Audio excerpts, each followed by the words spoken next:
마가복음 15장 1절에서 47절입니다. 마가복음 15장 1절에서 47절.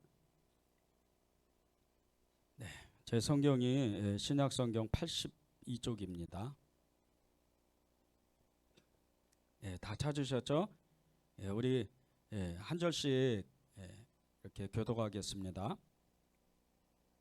새벽에 대제사장들이 즉시 장로들과 서기관들 곧 온 공회와 더불어 의논하고 예수를 결박하여 끌고 가서 빌라도에게 넘겨주니 빌라도가 묻되 내가 유대인 왕이냐? 예수께서 대답하여 이르시되 내 말이 옳도다 하시매 대제사장들이 여러 가지로 고발하는지라. 빌라도가 또 물어 이르되 아무 대답도 없느냐? 그들이 얼마나 많은 것으로 너를 고발하는가 보라 하되 예수께서 다시 아무 말씀으로도 대답하지 아니하시니 빌라도가 놀랍게 여기더라. 명절이 되면 백성들이 요구하는 대로 제수 한 사람을 놓아주매 전례가 있더니 밀란을 꾸미고 그 밀란 중에 살인하고 체포된 자 중에 바라바라는 자가 있는지라. 무리가 나아가서 전례대로 하여 주기를 요구한대 빌라도가 대답하여 이르되 너희는 내가 유대인의 왕을 너희에게 놓아주기를 원하느냐 하니 이는 그가 대제사장들이 시기로 예수님을 넘겨준 줄 알미러라. 그러나 대제사장들이 무리를 충동하여 도리어 바라바를 놓아달라 하게 하니 빌라도가 또 대답하여 이르되 그러면 너희가 유다인의 왕이라 하는 일을 내가 어떻게 하랴. 그들이 다시 소리 지르되 그를 십자가에 못 박게 하소서. 빌라도가 이르되 어찌미냐 무슨 악한 일을 하였느냐 하니 더욱 소리 지르되 십자가에 못 박게 하소서 하는지라. 빌라도가 무리에게 만족을 주고자 하여 바라바는 놓아주고 예수는 채찍질하고 십자가에 못 박히게 넘겨주니라. 군인들이 예수를 끌고 브라이도 리온이라는 뜰 안으로 들어가서 온 군대를 모으고 예수께서 자색 옷을 입히고 가시관을 엮어 씌우니 격리하여 이르되 유대인의 왕이여 평안할지어다 하고 갈대로 그의 머리를 치며 침을 뱉으며 꿇어 절하더라. 희롱을 다한 후 자색 옷을 벗기고 도로 그의 옷을 입히고 십자가에 못 박으려고 끌고 나가니라. 마침 알렉산더와 루포의 아버지인 구레네 사람 시몬이 시골로부터 와서 지나가는데 그들이 그를 억지로 가게 하게 하여 예수의 십자가를 지우고 예수를 끌고 골고다라 하는 곳 번역하면 해골의 곳에 이르러 모략을 탄 포도주를 주었으나 예수께서 받지 아니하시니라. 십자가에 못 박고 그 옷을 나눌세 누가 어느 것을 가질까 하여 제비를 뽑더라. 때가 제3시가 되어 십자가에 못 박으니라. 그에 있는 제패에 유대인의 왕이라 썼고 강도들을 예수와 함께 십자가에 못 박으니 하나는 그의 우편에 하나는 좌편에 있더라. 지나가는 자들은 자기 머리를 흔들며 예수를 모욕하여 이르되 아 성전을 헐고 살에 짓는다는 자여 내가 너를 구원하여 십자가에서 내려오라 하고 그와 같이 대제사장들도 서기관들과 함께 희롱하여 서로 말하되 그가 남은 구원하였으되 자기는 구원할 수 없도다. 이스라엘의 왕 그리스도가 지금 십자가에서 내려와 우리가 보고 믿게 할지어다 하며 함께 십자가에 못 박힌 자들도 예수를 욕하더라. 제6시가 되매 온 땅에 어둠이 임하여 제9시까지 계속하더니 제9시에 예수께서 크게 소리 지르시되 엘리 엘리 라마 사박다니 하시니 이를 번역하면 나의 하나님 어찌하여 나를 버리셨나이까 하는 뜻이라. 곁에 섰던 자 중 어떤 이들이 듣고 이르되 보라 엘리야를 부른다 하고 한 사람이 달려가서 해면에 신 포도주를 적시어 갈대에 꿰어 마시게 하고 이르되 가만두라 엘리야가 와서 그를 내려주나 보자 하더라. 예수께서 큰 소리를 지르시고 숨지시니라. 이에 성소 휘장이 위로부터 아래까지 찢어져 둘이 되니라. 예수를 향하여 섰던 백부장이 그렇게 숨지심을 보고 이르되 이 사람은 진실로 하나님의 아들이었도다 하더라. 멀리서 바라보는 여자들도 있었는데 그 중에 막달라 마리아와 또 작은 야고보와 요새의 어머니 마리아와 또 살로메가 있었으니 이들은 예수께서 갈릴리에 계실 때에 따르며 섬기던 자들이요 또 이에 예수와 함께 예루살렘에 올라온 여자들도 많이 있었더라. 이날은 준비일 곧 안식일 전날이므로 저물었을 때 아리마대 사람 요셉이 와서 당돌이 빌라도에게 들어가 예수의 시체를 달라 하니 이 사람은 존경받는 공회원이요 하나님의 나라를 기다리는 자라. 빌라도는 예수께서 벌써 죽었을까 하고 이상히 여겨 백부장을 불러 죽은 지가 오래냐 묻고 백부장에게 알아본 후에 요셉에게 시체를 내주는지라. 요셉이 세마포를 싸서 예수를 내려다가 그곳으로 싸서 바위 속에 판 무덤에 넣어두고 돌을 굴려 무덤 문에 놓음에 함께 읽겠습니다. 막달라 마리아와 요새의 어머니 마리아가 예수 둔 곳을 보더라. 아멘. 하나님의 말씀입니다. 예. 이스라엘 사람들은 이 구약을 보면서 이제 중요한 부분, 아주 중요하게 여기는 이 부분이 있는데 그것이 누가 왕이냐는 겁니다. 이 누가 왕이냐, 누가 왕이냐를 다투는 이 말씀이 사실 이 구약 전체의 흐름이라고 말할 수가 있습니다. 누가 왕이냐? 이스라엘의 왕은 누구고 이스라엘의 전체 이 사람들의 그 삶을 다스리는 그 왕은 또 누굴까? 그리고 이스라엘의 영적 그 왕, 그분은 또 누구실까? 답은 정해져 있죠. 이스라엘의 왕은 하나님이세요. 이스라엘의 왕은 예수님이세요. 그런데 이스라엘 사람들은 자신들의 왕을 알면서도 왕을 왕으로 모시지 않고 자기 마음대로 그렇게 세대를 넘어서 그렇게 계속해서 자신들의 힘으로 자신들의 생각으로 그렇게 살아갔습니다. 그러다 보니까 계속해서 이 이방인들에게 너무나 큰 고난을 당하고 그 이방인들에게 때로는 나라가 다 망할 정도로 그렇게 어려움을 겪습니다. 흔히들 이 고난은 스스로 자초한 고난이라고 그렇게 말합니다. 그런데 그들의 그 고난을 자초한 일은 왕이 그들에게 왕으로서 통치를 하지 못했기 때문입니다. 그들을 다스리지 못했고 그들을 마음대로 이스라엘 사람들을 다스리지 못해서 이스라엘 사람들이 왕을 버리게 된 거죠. 하나님은 이스라엘 사람들을 절대 버리지 않으셨습니다. 절대 버릴 수도 없고 그들을 끝까지 사랑하고 기다리고 그래서 호세아 선지자를 통해서 계속해서 돌아오라 여호와께 돌아오라 끊임없이 이 호세아 선지자 또 여러 선지자들을 통해서 대선지자 소선지자들을 통해서 그렇게 계속 이스라엘 사람들에게 이 선지자들을 보내면서 돌아오라고 말씀하신 겁니다. 그런데 그들은 끝내 돌아오지 않습니다. 누가 왕이냐? 이스라엘 사람들이 정말 하나님을 왕으로 모셨다면 그들은 결코 망할 일이 없었습니다. 그리고 그들은 결코 고난을 당할 일이 없었죠. 그러나 그들은 하나님을 외면하고 하나님을 떠나서 우상 숭배하고 자기들 마음대로 살다 보니까 끝내는 나라가 망하고 개인적인 삶도 완전히 죽은 이런 삶을 살게 되는 겁니다. 이 왕이라는 말 속에는 이 왕이라는 말의 그 의미 중에 하나가 다스림이라는 이 의미가 있는데 이 다스린다는 뜻은 통치한다는 뜻입니다. 근데 이 다스림이라는 그 말 속에는 반드시 다스리는 대상이 있어야 돼요. 그 대상은 통치를 받는 사람, 이 통치를 하는 사람의 그 통치를 받아야 되는 거죠. 그런데 이 왕이라는 말을 제대로 알지 못하고 왕이란 이 말 속에 있는 의미를 잘 알지 못하니까 이스라엘 백성들이 자기들 마음대로 그렇게 살아보는 거죠. 그래서 사사기 21장 25절에 그때의 이스라엘에 왕이 없으므로 사람이 각기 자기의 소견에 옳은 대로 행하였다고 그렇게 이야기를 하는 겁니다.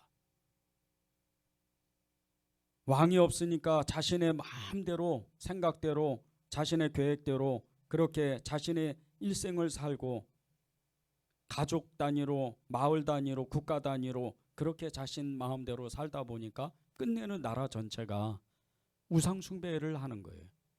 몰렉을 섬기고 자기의 자식을 불 가운데로 집어넣고 아세라와 그리고 아세라 목상을 섬기고 바알을 섬기고 그렇게 섬기다 보니까 이방 나라의 그 우상을 섬기다 보니까 하나님을 떠나버리는 거예요.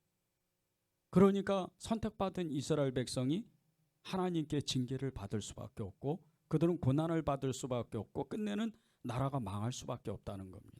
왕이 없으니까 각기 자기 옳은 소견대로 살다 보니까 이 사람들은 하나님과 아무런 관계가 없는, 하나님의 선택함을 받았지만 하나님과 아무런 관계가 없는 그런 사람, 그런 민족이 되어버린 거죠. 우리도 마찬가지입니다. 우리가 왕이 없으면, 우리에게 왕이 없으면 우리가 믿는 대상이 예수님을 이름을 부르는데도 우리는 우리 마음대로 살아봅니다. 우리 마음대로 우리의 삶을 계획하고 그리고 내가 내 생각의 잣대로 예수님을 나의 자아상으로 그려서 그 예수님을 내 마음대로 믿는 거예요. 왕이 아니니까, 다스림을 받지를 못하니까, 통치를 받지 못하니까 예수님을 믿는데도 예수님을 내가 기준으로 만드는 거예요. 나의 자아상으로 예수님을 만들어서 예수님을 내 마음대로 믿어보는 거죠. 그러니까 계속해서 실수가 나타나고 여러 가지 삶의 곤고함이 계속해서 이어지는 겁니다. 예수님을 진짜로 믿었다면, 예수님을 내 왕으로 나를 다스리는, 나를 통치하시는 예수님으로 내가 믿었다면 정말 그분의 뜻이, 그분의 말씀이 길이요 진리요 생명이 되시고 나의 모든 것을 아시고 내 삶을 인도하시는, 나를 축복하시는, 나를 사랑하시는, 나를 끝까지 붙잡아 주시고 나와 함께 하시는 그 주님께서 나를 축복하시는 그 삶이 그대로 드러나야 되는데 그렇지가 않다는 거예요. 예수님을 믿는데도 너무 힘들어요. 예수님을 믿는데도 너무 마음이 어렵고 쓸쓸하고 외롭고 우울하고 끊임없이 하다 되는 일이 없는 거예요. 이것은 예수님의 다스림을 받지를 못하는 거예요. 예수님의 통치함을 받지를 못하는 겁니다. 하나님 앞에 우리가 나아가서 예수님의 이름을 부르지만 그 예수님이 나의 생각을 주장하고 내 마음에 그분의 말씀들이 풍성하게 나타나고 내 마음 가운데 하나님의 역사가 일어나야 되는데 그렇지가 않다는 거예요. 왕이 아니니까, 다스림이 받지를 못하니까. 이스라엘 사람들이 자신들의 그 진정한 왕이었던 하나님을 버려버리니까, 하나님을 떠나니까 그들에게는 진정한 행복한 삶이 계속해서 사라지질 못하는 거예요. 항상 하나님과 함께 계신 그 하나님께서, 이스라엘 백성들과 함께 하신 하나님께서는 어딜 떠나신 게 아니에요. 그들이 우상 숭배하고 그들이 죄를 짓고 그들이 싸움을 하고 그들이 하나님을 욕하고 하나님을 떠난 그 순간에도 우상의 재물을 먹고 우상의 그 모든 일들을 하는 그 가운데도 하나님은 여전히 이스라엘 백성들과 함께 계셨다는 거예요. 그런데 그들은 하나님을 떠나버려요.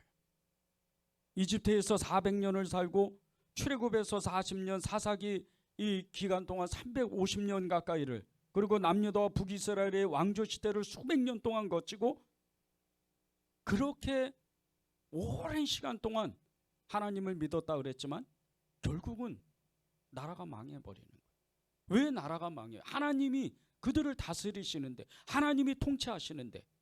다윗 때만 보더라도요, 다윗에게 하나님이 함께 하시니까 그는 점점 강성하다 그랬어요.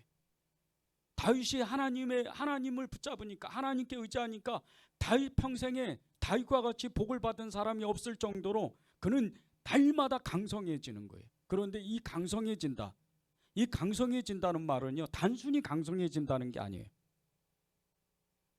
나라는 부강하죠. 부자가 되죠. 백성들은 잘 잘 사는 거예요. 행복하게 사는 거예요. 이웃 나라에게는 이 유다를, 이스라엘을 공격하지 못해요. 얼마나 강성한지, 얼마나 군사력이 강한지. 하나님이 함께 하시니까 점점 강성해지는 거예요.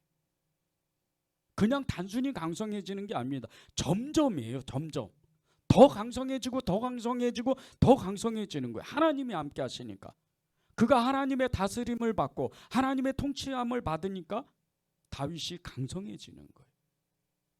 그런데 이스라엘 백성들이 하나님을 떠나니까 그 하나님의 힘이, 하나님이 공급하시는 그 생명의 능력이, 하나님이 공급하시는 그 역사들이 점점 약해지는 거예요. 그 힘이 약해지니까 마귀가 역사를 하는 거예요. 마귀가 이웃나라 이방의 신들을 섬기게 하고 그들을 계속해서 영혼을 피폐하게 만들고 영혼이 계속 무너지게 만드는 것. 사람을 미워하고 불신하고 삶을 계속해서 살아가면서도 불안과 염려와 공포에 살아가게 만드는 것. 이게 결국은 이스라엘 백성들이 망하게 하는 겁니다. 하나님이 이스라엘 백성들과 언제나 함께 하시고 마지막 때까지 함께 하시는데 지금 이스라엘 백성들에게 정말 그들이 붙잡아야 되는 이제 그 아들, 하나님의 아들 예수 그리스도, 그분이 마지막으로 이스라엘 백성들을 찾아오셨어요. 그런데 그분마저 대제사장과 그것도 예수님, 하나님을 잘 믿는다는 이 종교 지도자들이 중심이 돼서 온 백성이 예수님을 지금 십자가에 못을 박으려고 하는 거예요. 십자가에서 예수님을 죽이려고 하는 거예요. 자신들의 왕인데, 영광의 그 왕, 영원하신 그 생명의 주가 되신 예수님, 왕의 왕이시고 만왕의 왕이신 그분을 십자가에서 온 백성이 마음을 모아서 지금 죽이려고 하는 거예요. 그것도 로마 총독인 빌라도의 손에서 빌려가지고 예수님을 지금 십자가에 못을 박아서 죽이려고 하시는 거예요. 너무 이해가 되지 않는 이 상황을 이 로마 총독이었던 빌라도가 그것을 접하고 예수님께 십자가에 못 박히기 전에 질문 하나를 해요. 내가 유대인의 왕이냐? 빌라도가 이렇게 질문을 하는 거예요. 이스라엘 백성들이 지금 질문해야 되는 일이, 종교 지도자들이, 대제사장의 무리들이 예수님께 질문해야 돼요. 당신이 정말 우리의 왕이십니까? 이렇게 질문을 해야 돼요. 그런데 엉뚱한 사람, 이방인이었던 로마 사람이었던 로마 총독 빌라도가 그걸 물어보는 거예요. 내가 유대인의 왕이냐? 이렇게 물어보는 거예요. 그것이 1절과 2절에 나와요. 새벽에 대제사장들이 즉시 장로들과 서기관들 곧 온 공회와 더불어 의논하고 예수를 열박하여 끌고 가서 빌라도에게 넘겨주니 빌라도가 묻되 내가 유대인의 왕이냐? 예수께서 대답하여 이르시되 내 말이 옳도다 하시매. 빌라도가 내가 유대인의 왕이냐? 이렇게 물어보니까 예수님이 내가 말한 그대로 내는 왕이다. 예수님이 그렇게 대답하시는 거예요. 근데 이 예수님께 질문하는 이 빌라도가 어떤 사람인 줄 아십니까? 이 유대의 5번째로 이 유대의 총독이 된 사람이에요. 그런데 그는, 이 빌라도는 유대인들을 경멸하고 정말 싫어했던 사람. 하나님을 믿는 사람들, 하나님을 쫓아가는 사람들, 이 소리만 들어도 유대인들은 아주 싫어했어요. 왜? 자신은 로마 황제를 믿으니까. 로마 황제가 자신의 왕이니까 유대인들을 싫어하는 거예요.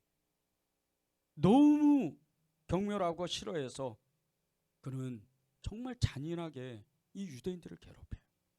폭동을 일으키면 그들을 그냥 수백 명을 한 번에 잡아서 정말 엄청나게 괴롭히는 거예요. 때로는 그냥 너무 잔인하게 몇 사람을 본보기로 죽여버려요. 십자가에 못 박든지 원형 경기장에 가서 이 사자들의 밥이 되게 하든지 이 유대인들을 아주 그냥 잔인하게 대하는 거예요. 그리고 그의 성격이 너무 포악해가지고 조금만 신경을 건드리면 이 유대인들을 그냥 놔두질 않아요. 그런 이 빌라도가 극악하고 폭력적이고 잔인하게 이를 데 없는 이 빌라도가 지금 예수님 앞에 그 질문을 하기 전에 너무나 마음이 떨리는 그 말을 들어요. 자신의 아내가 하인을 시켜서 그런 말을 전해와요. 그게 마태복음 27장 19절에 나옵니다. 자신의 아내가 꿈을 꿨는데 예수님 때문에 너무나 고통받는 그런 꿈을 자신의 아내가 꾸은 거예요. 그리고 이 남편에게, 빌라도에게 예수님을 건드리면 안 됩니다. 큰일 납니다. 그는 하나님의 이 하늘나라에 연관된 하나님의 아들인 것이 분명합니다. 이렇게 소식을 전해주는 거예요. 너무 마음이 불안했어요. 이 잔인하게 이를 데 없는 빌라도가 마음이 너무 불안한 거예요. 그래서 이 예수님을 살려주려고 애를 씁니다. 이 잔인하게 이를 데 없는 빌라도가. 유대인들은 이 종교 지도자들은 지금 이 예수님을 다 잡아 죽이려고 그래요. 대제사장의 무리는 예수님이 누군지를 정확하게 아는 사람들이에요. 그는 하나님의 아들이고 그는 하나님이라는 것을 알고 있었어요. 그런데 그들의 마음 가운데 하나님이 없었기 때문에 예수님을 죽이려고 하는 거예요. 그것을 이미 빌라도가 알고 있었어요. 그래서 예수님을 살려주려고 하는 거예요. 7절에서 9절을 보십시오. 유대인들이 대답하되 우리에게 법이 있으니 그 법대로 하면 그가 당연히 죽을 것을 우리가 자기를 하나님의 아들이라 함이니이다. 빌라도가 이 말을 듣고 더욱 두려워하여 다시 관정에 들어가서 예수께 말하되 너는 어디로부터냐 하되 예수께서 대답하여 주지 아니하시는지라. 지금 예수님을 고발하는 이 대제사장의 무리 종교 지도자들은 하나님의 아들이라는 것을, 예수님이 하나님의 아들이라는 것을 이미 알고 있었어요. 그 소리를 듣는 이 빌라도는 너무 두려운 거예요. 이 빌라도가 사실은 유대의 지도자들, 이 종교 지도자들이 가져야 되는 종교성을 가지고 있는 거예요. 어렴풋이나마 하나님이 계시나 보다, 로마 황제보다 더 영적으로 강력한 힘을 가진 이 세상을 통치하는 정말 하나님이 계시나 보다, 그분이 왕이셨나 보다, 그것을 알고 있었던 거예요. 그것을 느낀 거예요. 그래서 다시 예수님께 다시 질문을 하는 거예요. 너는 어디로부터 왔느냐? 너는 어디로부터냐? 이 두 번째 질문에 예수님은 대답 안 하셔요. 이미 네가 알고 있는 거예요. 이미 빌라도가 알고 있는 거예요. 그래서 대답을 안 하시는 거예요. 우리는 하나님의 아들이라는 이 말씀, 그 유명한 베드로가 마태복음 16장 16절에서 주는 그리스도시요 하나님의 아들이십니다, 그 고백을 우리는 우리의 마음 가운데 어떻게 지금 그 고백을 하는지, 우리의 고백에 따라서, 우리의 믿음에 따라서 예수님이 나의 왕이 되실 수도 있고, 예수님이 나하고 전혀 관계없는 그냥 종교의 하나의 그냥 내가 그린 예수님일 수도 있다는 거예요. 나의 자아상일 수도 있어요. 이것은 너무나 중요합니다. 예수님이 정말 내 왕인가? 예수님이 정말 나에게 왕이시면 내 생각, 내 마음, 그분이 다 다스리셔야 돼. 왜 내 생각으로 하나님의 일을 하고, 왜 내 생각으로 하나님의 그 일들을 내가 왜 앞서가요? 내가 왜 힘들고, 내가 왜 염려하고 근심하고, 왜 내가 계획을 세워요? 하나님의 다스리심이 온전하다면, 하나님의 나라가 정말 있다고 믿는다면, 그 하나님의 나라가 정말 내 안에 가득하다면, 그 하나님의 나라를 다스리시는 왕이신 예수님께서 내 마음을 다스리는 게, 통치하시는 게 당연하다는 거예요. 이 하나님의 나라를 헬라어로 바실레이아라 그래요.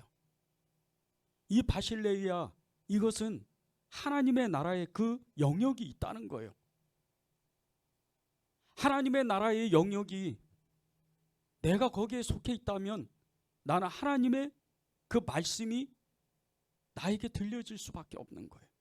그리고 그분이 왕이시기 때문에 그분의 그물이, 이 구약시대의 이스라엘 백성들이, 그리고 그 근동에 이스라엘과 연합되어 있는 그 관련되어 있던 그 세계의 5대 제국에, 바벨론으로, 아수르로, 여러 로마까지 그 나라들의 왕이 어떤 중요한 일을 할 때 그물을 항상 내밉니다. 그거와 같이 주님이 항상 우리에게 그물과 같은 말씀이 임한다는 거예요. 그분의 말씀이 우리에게 임한다는 거예요. 우리가 다스림을 받는다면, 우리가 그분의 통치를 받는다면. 그런데 이 예수님이 나의 왕이 아니시니까, 내게 그분이 완전히 내 마음에, 내 생각의 영역을 다스리지 않으니까 말씀이 없는 거예요. 말씀이 없으니까 자꾸 내 생각대로 사는 거예요. 그때의 왕이 없으므로 백성들이 자기의 옳은 소견대로, 자기의 생각대로 행하였더라. 그렇게 되는 거예요. 내 생각으로 하나님을 믿는 거예요. 내 생각으로 하나님이 이런 것을 하면 하나님이 좋아하실 거라고 생각하는 거예요. 아니에요. 그렇지가 않습니다. 그건 내 생각이에요. 착각하면 안 돼요. 왕의 다스림을 받으면, 예수님의 그 통치를 받으면 그분의 뜻만 세워지는 거예요. 그렇지 않고는 우리의 왕이 내 주인이거나 마귀가 될 수밖에 없어요. 이것은 너무나 분명한 영적 세계입니다.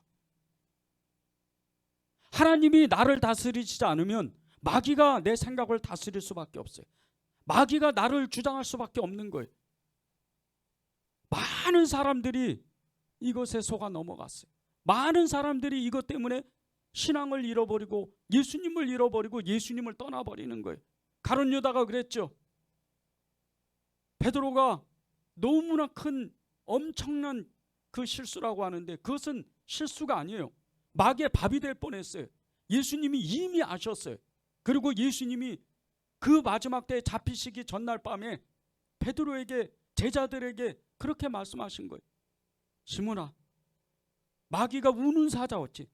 너를 삼키려고 밀가 부르듯이 너를 잡아먹으려고 하는데 내가 너가 넘어지지 않도록 내가 계속 기도하고 있다. 너희들이 마귀의 그 밥이 되지 않도록 내가 기도할 것이다. 예수님이 기도 안 하셨으면 베드로도 넘어지고 베드로도 유다처럼 배반하는 거예요. 오히려 저주하고 떠나는 거예요. 제자들 다 예수님을 떠나는 거예요. 하나님의 다스리심을 받지를 못하니까. 그분이, 그 예수님이 우리를 다스리셔야 돼요. 그분이 우리를 다스리셔야 하나님이 우리에게 하나님이 하고 싶은 그 뜻이, 그리고 당신의 나라에서 우리를 부르신 그 목적이 정확하게 나타나는 거예요. 하나님의 아들이라는 소리에 너무 놀라고 두려워했던 이 빌라도는 예수님께 두 번째 질문을 했을 때 예수님이 대답하지 않으시니까 또 다른 질문을 해요. 그게 요한복음 19장 10절에서 12절에 나옵니다. 빌라도가 이르되 내가 말하지 아니하였느냐? 내가 너를 놓을 고난도 있고 십자가에 못 박을 고난도 있는 줄을 알지 못하느냐?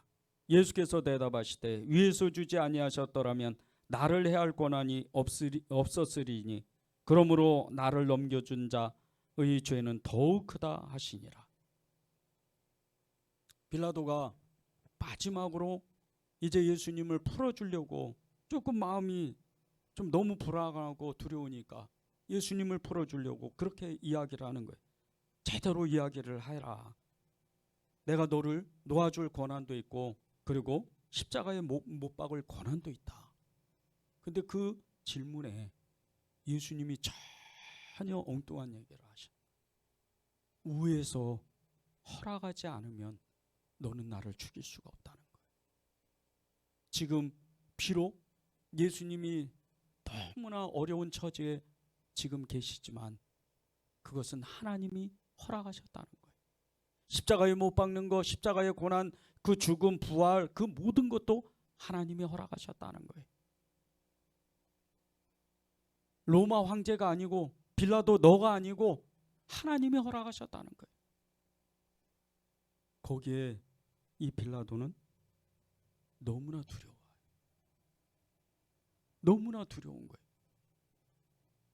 그래서 요한복음 19장 12절에 이 빌라도가 예수님을 풀어주려고 애를 씁니다. 이러함으로 빌라도가 예수를 놓으려고 힘썼으나 유대인들이 소리질러 이르되 이 사람을 놓으면 가이사의 충신이 아니니이다. 무릇 자기를 왕이라 하는 자는 가이사를 반역하는 것이니이다. 이 말에 빌라도가 더욱 두려운 마음이 생겨요. 자기가 제일 두려워하는 사람은 로마 황제이기 때문에. 그래서 어쩔 수 없이 이 빌라도가 손을 씻고 나는 죄가 없다. 너희들이 그 죄를 담당하라 하고 예수님을 넘겨주는 거예요. 하나님도 믿지 않았던 빌라도, 예수님을 믿지 않았던 이 빌라도가 유대인의 왕이라는 이 말 한마디 때문에 그는 영혼이 흔들렸어요. 여러분의 왕은 누구십니까? 여러분의 왕이 진정으로 예수님이시라면, 여러분의 왕이 진정으로 그분이시라면 지금 여러분은 그분의 기쁨을, 그분의 그 즐거움에 참여할 뿐더러 그분이 얼마나 아파하시는지, 그분이 지금 원하시는 게 무엇인지 여러분이 즉시로 알게 돼요. 그분이 여러분에게 무엇을 원하시는지를 알게 되는 거예요. 이것을 해라 저것을 해라 그렇게 말씀하시지 않아요. 이미 성경에 다 기록되어 있기 때문에.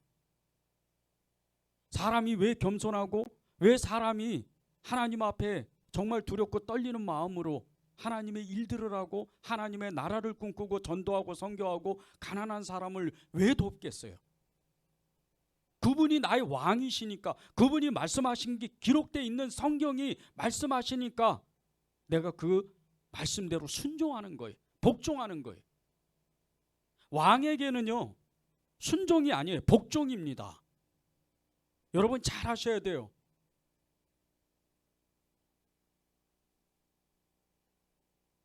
교회 목사에게 순종하고 복종하는 게 아니에요. 착각하면 안 됩니다. 하나님께 복종하는 거예요. 왕께 복종하는 거예요. 예수님께 복종하는 겁니다. 하나님의 말씀은 아주 단순해요. 예수 그리스도를 믿는 것과 믿지 않는 것의 차이는 너무나 분명한 거예요. 그분이 왕이시기 때문에 믿는 사람, 믿지 않는 사람, 모든 영혼들에게 예수님은 왕이세요. 마귀한테도 예수님은 왕이세요. 그래서 예수님을 시험할 때, 광야에서 시험할 때 자기 그 지위를 뺏기지 않으려고 애를 쓰는 거예요. 3번씩이나. 네가 나에게 절을 하면 이 모든 천하의 모든 권세를 내가 주겠다는 거예요. 하나님이 나에게 허락하셨으니까. 근데 예수님이 누구세요? 그분은 하나님의 아들이에요. 그분은 하나님이에요. 마귀에게 왜 절을 해요? 마귀도 이미 압니다. 왜 우리가 하나님 앞에 순종하고 복종하고 그분의 말씀대로 살기를 그렇게 생명을 걸고 왜 그렇게 애를 써야 되는 줄 아십니까? 그분이 나의 왕이니까 그분의 말씀을 따라가면 우리가 사는 거예요. 그래서 부활의 주님은 주님은 제자들에게 말씀하시는 거예요. 내가 부활이요 생명이요. 무릇 살아서 나를 믿는 자는 영원히 살겠고 죽어서 믿는 자도 정말 영원히 하나님 앞에 산다는 거예요. 이게 왕의 통치를 받는 사람이. 우리는 살아도 죽어도 그분의 통치를 받는 거예요. 그분의 말씀대로 사는 거예요. 그런데 왕이 없으면 계속해서 그분을 대적하게 돼 있어요. 유대인처럼. 13절 14절을 보십시오. 그들이 다시 소리 지르되 그를 십자가에 못 박게 하소서. 빌라도가 이르되 어찌미냐 무슨 악한 일을 하였느냐 하니 더욱 소리질러 이르되 십자가에 못 박게 하소서. 왕이 아니니까. 빌라도가 참 괴이하게 생각하는 거예요. 너희는 유대인들 아니야? 하나님 믿는 사람들 아니야? 그런데 하나님의 아들이 이신 하나님의 아들이라고 말하신 예수님이 너희에게 찾아왔는데 너희는 어떻게 오히려 죽이려고 하느냐? 이상하게 생각하는 거예요. 로마 사람인 이방인이 그렇게 생각하는 거예요. 우리가 하나님의 말씀대로 살지 않으면요, 예수를 믿지 않는 사람들, 세상 사람들이 우리를 보고 조롱해요. 우리를 보고 멸시하는 거예요. 우리를 보고 비웃는 거예요. 끊임없이 비웃는 거예요. 처음에 빌라도도 예수님을 비유했어요. 너무 비웃었어요. 업신여겼어요. 그래서 처음에 물어볼 때 너무 그 모습이 초라하니까 예수님을 보고 무슨 이 사람이 왕일까? 이런 식이 된 거예요. 예수님이 십자가에서 달리실 때 그 아람어로 유대인의 왕이라 이렇게 썼잖아요. 빌라도가 쓴 거예요. 그러던 사람이 점점 많은 사람들이 이 사람은 유대인의 왕입니다. 이 소리가 계속 자기 귀에 울리는 거예요. 더군다나 자기 아내가 어젯밤에 꿈을 꿨는데 예수님으로 인해서 내가 심히 고통을 받았습니다. 이 소리에 그의 마음이, 그렇게 잔인한 사람의 마음이 흔들리는 거예요. 우리는 예수님을 너무 쉽게 믿어요. 예수님 앞에 그분의 말씀이 어떤 건지를 알지 못해요. 하나님의 그 말씀이요, 얼마나 강력한 줄 아세요? 하나님의 말씀은 어제나 오늘이나 내일이나 동일하신 하나님의 말씀인데 그 말씀이 그대로 나에게 살아있으면, 베드로의 고백 마태복음 16장 15절 16절이에요. 이르시되 너희는 나를 누구라 하느냐? 시몬 베드로가 대답하여 이르되 주는 그리스도시요 살아계신 하나님의 아들이시니이다. 예수님이 그렇게 물어보시는 거예요. 그냥 물어보시는 게 아니에요. 이미 다 아세요. 너는 나를 누구라고 생각하느냐? 너희는 나를 누구라고 생각하느냐? 이 질문은요, 우리 인생이 끝날 때까지 주님은 물어보시는 거예요. 너는 나를 누구라고 생각하느냐? 너는 도대체 나를 누구라고 생각하는 거냐? 그렇게 물어보시는 거예요.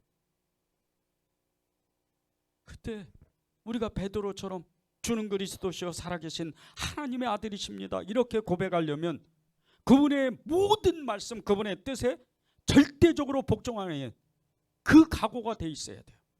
그래야 말씀이 생명력이 있는 거예요.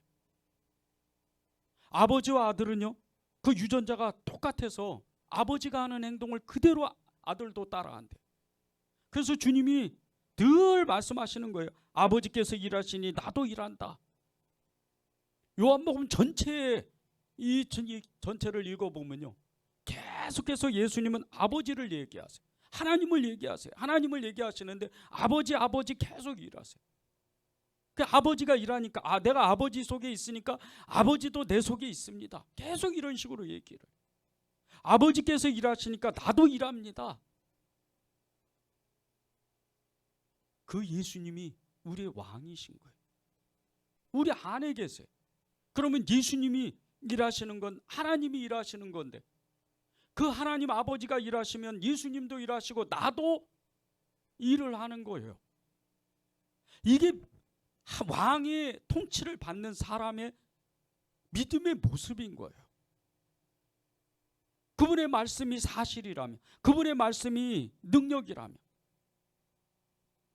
아버지와 아들의 그 유전자가 똑같다는 게요. 그 도미니카 공화국 빈민가의 출신으로 미국 메이저리그에서 정말 너무나도 유명했던 이 야구 선수 한 사람이 있어요. 이 사람의 이름이 블라드미르 게레로라는 이 사람인데, 미국 이 메이저리그 야구 역사상 정말 몇 명 안 되는 뛰어난 선수예요. 16년 동안 메이저리그에서 선수 생활을 했는데 그가 뛴 경기가 2147경기였어요. 근데 이 경기를 뛰면서 2590 안타를 90개의 안타를 치고 449개의 홈런을 치고 477개의 2루타를 기록을 했어요. 근데 이 기록이 보통 기록이 아니에요. 거의 4할대로 이 안타를 치는 그런 확률입니다. 너무나 힘들게 살았던 빈민가에서, 이 도미니카 공화국에서, 시골에서 먹을 것이 없어서 온 가족이 너무나 힘들었던 아버지가 일찍 돌아가셨어요. 그렇게 살던 이런 이 사람이, 이 게레로가 야구 선수가 돼가지고 정말 뛰어난 능력을 발휘해요. 그런데 그 아들을, 이 아들이요, 그 아들 이름이 이 게레로 주니어라는 사람이에요. 2015년부터 미국 프로야구 선수 생활을 했는데 현재 토론토 블루제이스 소속이에요. 근데 이 사람이 2021년에 무려 48개의 홈런을 쳐서 미국 역사상 가장 빠른, 그러니까 가장 나이가 어린, 지금 27살이에요. 근데 그 나이에 홈런 왕으로 올라간 사람이에요. 엄청난 능력이, 아버지보다 더 뛰어난 야구의 그 능력이 생기죠. 그 아버지의 유전자를 그대로 이어받은 사람이에요. 예수님이 아버지께서 일하시니까 나도 일한다. 그것은 아버지의 성품이 예수님께 그대로, 하나님의 성품이 그대로 있다는 뜻이에요. 그런데 보세요. 우리는 어떤 사람들이에요? 예수님이 보혜사 성령을 우리에게 보내주실 때, 그 성령님을 보내주실 때 그 보혜사라는 단어가 예수님과 똑같다는 뜻이에요. 그분이 지금 우리 안에 계시는 거예요. 그러면 우리가 예수님처럼 살아야 돼요. 하나님의 모든 능력을, 우리가 알지 못하는 하나님의 초자연적인 기적과 이적과 표적, 그 모든 것을 우리는 할 수 있는 사람인 거예요. 이게 하나님을, 예수님을 왕으로 모신 사람인 거예요. 하나님의 유전자가 예수님께 있는 것처럼 예수님의 유전자가 우리에게도 있는 거예요. 우리는요, 하나님의 형상을 완전히 찾지를 못했어요. 그러니까 자꾸 힘든 거예요. 그러니까 내 마음대로 사는 거예요.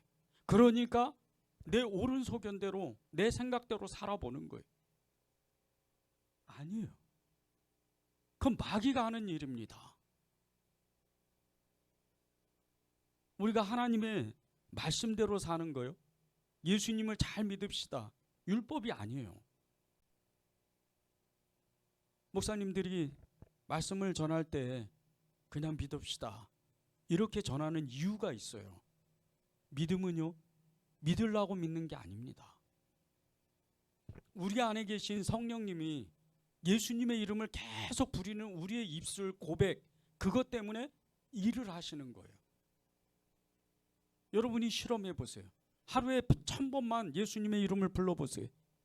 그러면 여러분도 모르는 어느 사이에서부터 여러분의 생각이 바뀝니다. 예수님을 바라보자 유명한 목사님이 계속해서 일평생토록 외쳤어요. 그런데 그 예수님을 바라보는 게 뭔 줄 아십니까? 예수님을 바라본다고 여러분이 그것을 그대로 살아내요? 아니잖아요. 솔직해야죠. 하나님 앞에. 예수님 앞에 솔직해야 돼요. 예수님을 바라보는 건요, 그분의 말씀대로 그분의 뜻대로 내가 살려고 애를 쓰는 거예요. 그분의 기록된 모든 말씀을 붙잡고 내가 살아보려고 애를 쓰는 거예요. 그것이 그분의 다스림을 받고 그분의 통치를 받는 거예요. 예수님을 믿는 거는 우리가 생각하는 것보다 훨씬 더 그 스펙트럼이 훨씬 더 넓습니다.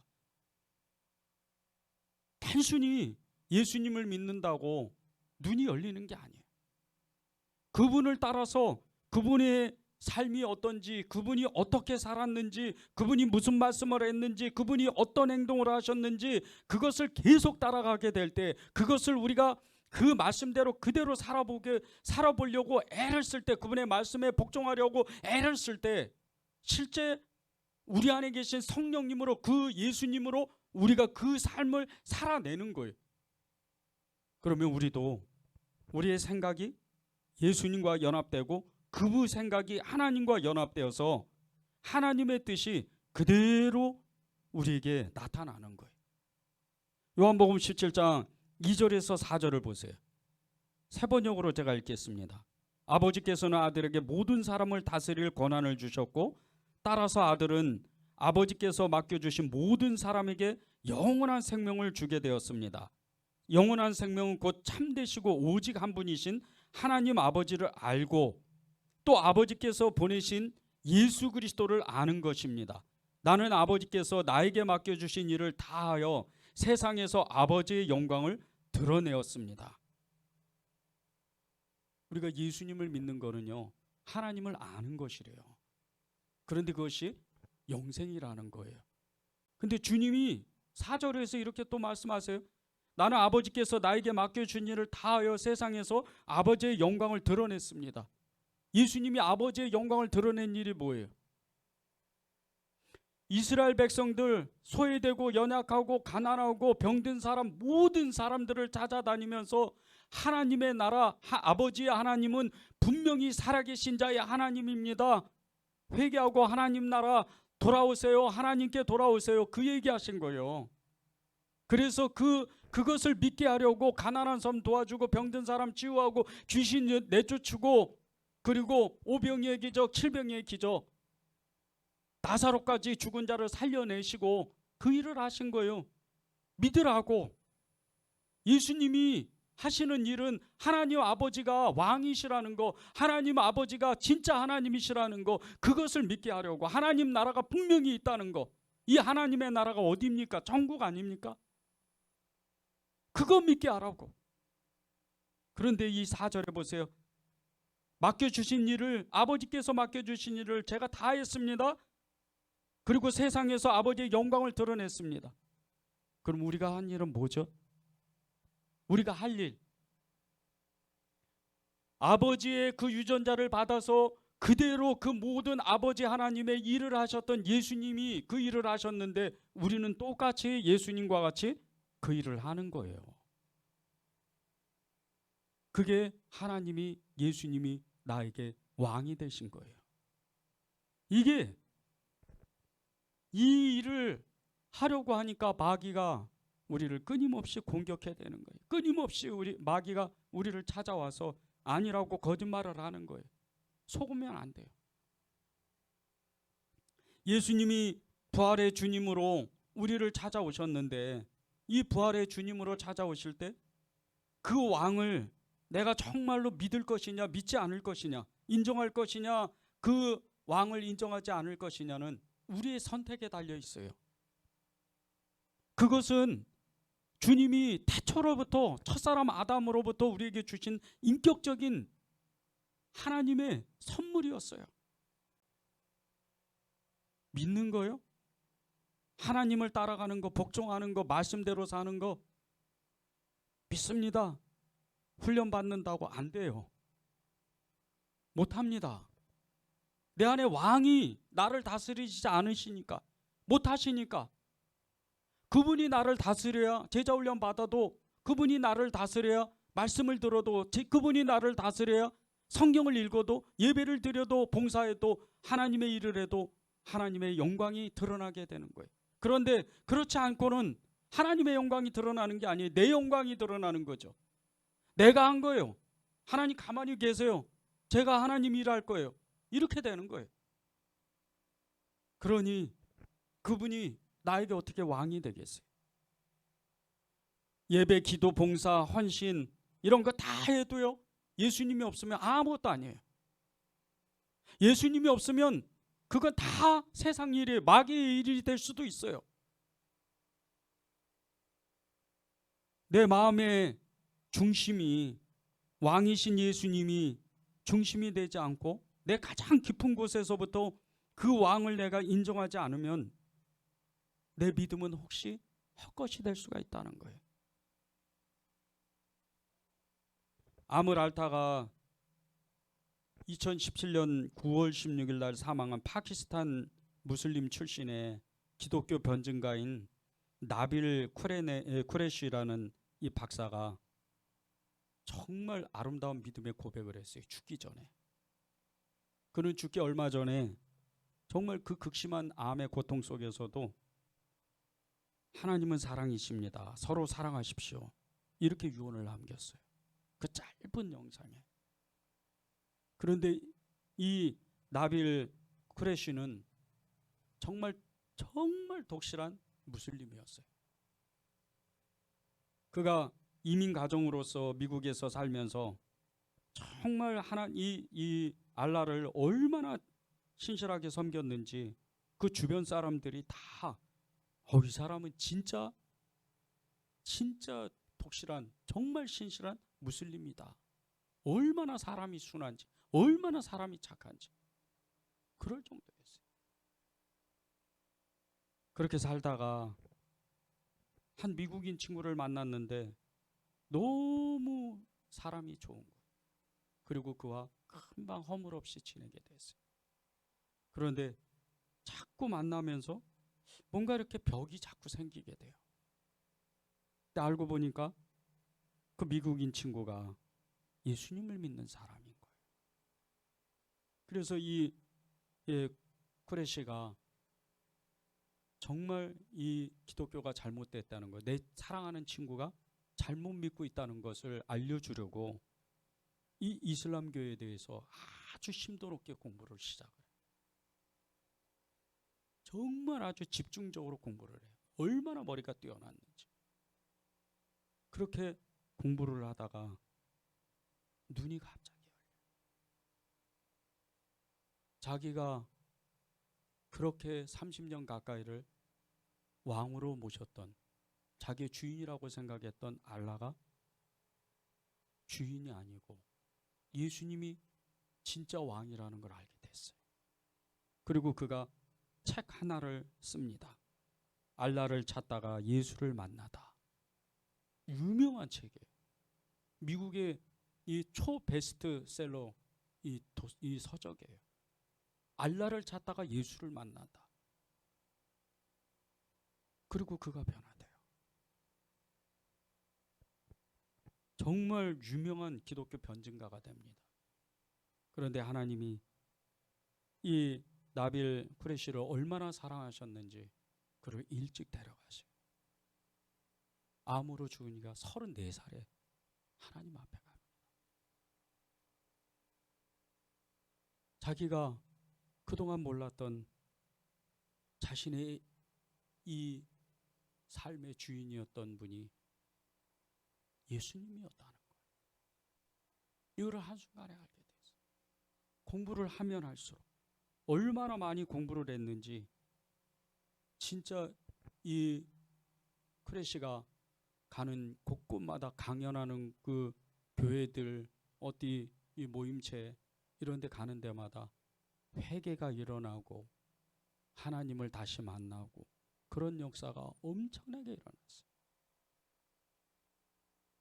예수님이 진짜 왕이 되니까, 예수님이 자신의 왕이 되니까 그가 비록 하나님 앞에 일찍 갔지만 그는 행복하게 마지막 순간까지 하나님은 사랑이셨습니다. 하나님은 사랑입니다. 서로 사랑하세요. 그러고 하나님 앞에 의연하게 가요. 이게 예수님께 다스림을 받는, 예수님이 진짜 왕된 사람의 모습인 거예요. 여러분요, 정말 하나님이 나의 왕이라면 이 아리마대 요셉과 같이 42절에서 45절에 나오죠. 예수님이 이미 돌아가셨어요. 십자가에서. 아무도 혹시 그 유대인들에게 아니면 로마인들에게 해코지를 당할까 봐 아무도 접근을 못해요. 그런데 이 아리마대 요셉이라는 청년이 찾아가는 거예요. 이 사람이 누구예요? 공회원이에요. 귀족이에요. 유대 귀족이에요. 그런데 자신의 신분에 개의치 않아요. 빌라도를 찾아가서 당당하게 요구하는 거예요. 예수님의 시체를 달라고. 나의 주님이라고. 이 아리마대 요셉은 숨은 제자라 그럽니다. 자신의 왕이 누군지를 아는 거예요. 그가 43절에 보면 그를 이렇게 표현을 해요. 하나님의 나라를 기다리는 자라. 하나님의 나라를 기다리는 자라. 하나님의 나라를 기다리니까 이 하나님의 나라를 기다리는 사람은 예수님이 누군지를 정확하게 아는 거예요. 예수님의 왕이셨구나. 그분이 나의 하나님이셨네. 그분이 나의 주인이셨네. 그거를 안 거예요. 그래서 두렵지가 않는 거예요. 빌라도를 당당히 찾아가는 거예요. 하나님 앞에 정말 온전한 믿음을 고백하는 거예요. 마지막으로 예수님이 저와 여러분에게 말씀하시는 그 생명의 말씀 붙잡고 기도하면 좋겠습니다. 요한복음 11장 25절 26절이에요.